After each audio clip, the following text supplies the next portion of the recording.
In PC and mobile, I show you in a few moments how to join a Vade Discord server. For this, we will start with the way in PC since we are here, and then I will explain you how we can do it also in mobiles. To do this, click on the Discover icon that we can see in the lower left corner of our application. Now click on Servers and go to the search box that you will see in the upper right corner and type Vade. Now click on the server we are looking for, and then click on the Join button at the top of our Discord application.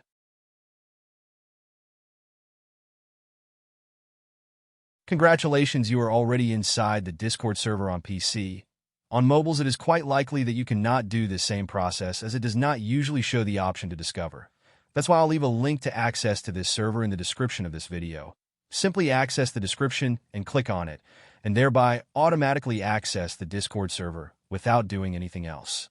Please give a like to this video, comment, and subscribe. Until the next one.